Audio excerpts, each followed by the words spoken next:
그렇다면 난민은 정확히 어떠한 사람들을 가리키는 것일까요?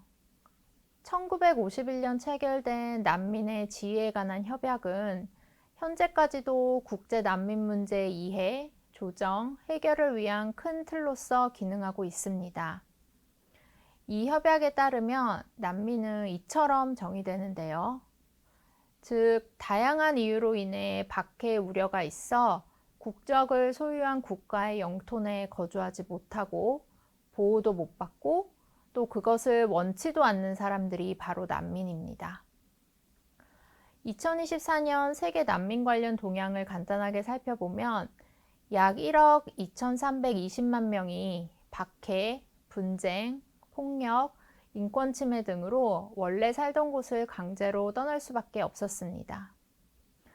그중 국경을 넘지 못하고 국적국 내에 다른 지역에 머무르는 국내 실향민이 7,350만 명이고 국경을 넘어 난민 캠프 등지에서 유엔 난민기구의 보호를 받고 있는 자가 3,100만 명, 그리고 공식적인 난민 지위를 획득하기 위하여 난민 신청을 한 사람이 840만 명입니다. 그리고 이렇게 강제로 피난한 사람의 3분의 1 정도가 수단, 시리아, 아프가니스탄, 우크라이나 출신이며 여성이 반수 정도를 차지하고 아동도 40% 가까이 됩니다. 그런데 이렇게 강제로 떠나오게 된 난민들은 이후 어떠한 선택을 할 수 있는 것일까요? 난민의 선택지는 크게 3개입니다. 첫째는 스스로 고향에 들어가는 자발적 귀환인데요.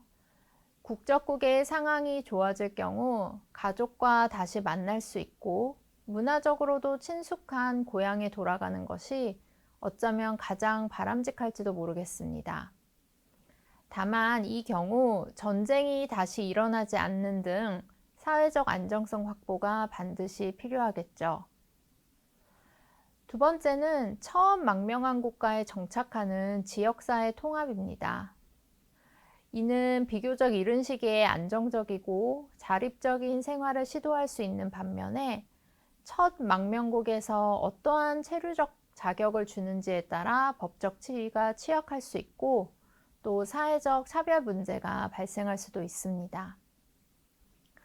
마지막은 첫 망명국에서 안정적으로 생활할 수 없을 때 추가로 이주해서 공식적으로 난민 지위를 인정받는 제3국 정착입니다. 제3국 정착은 주로 북미, 유럽, 호주에서 이뤄집니다. 이 경우 법적 지위는 물론 장기적으로 교육, 경제적 측면에서 안정적인 삶을 도모할 수는 있습니다. 다만 전체 난민 중 1%만이 여기에 해당하는 매우 제한적인 모습을 보이고 있습니다. 시리아 난민의 사례로 조금 더 구체적으로 살펴보면 앞에서도 설명하였듯이 이들 같은 경우 2024년 12월 내전의 한 축을 이뤄왔던 독재 정권이 몰락하면서 올해 6월까지 약 210만 명이 자발적으로 고향으로 돌아갔습니다. 한편 인접국가인 요르단에는 여전히 많은 시리아 난민들이 남아있는데 도시와 농촌에서 일부 노동 허가를 얻고 비공식적으로 정착하여 살고 있습니다.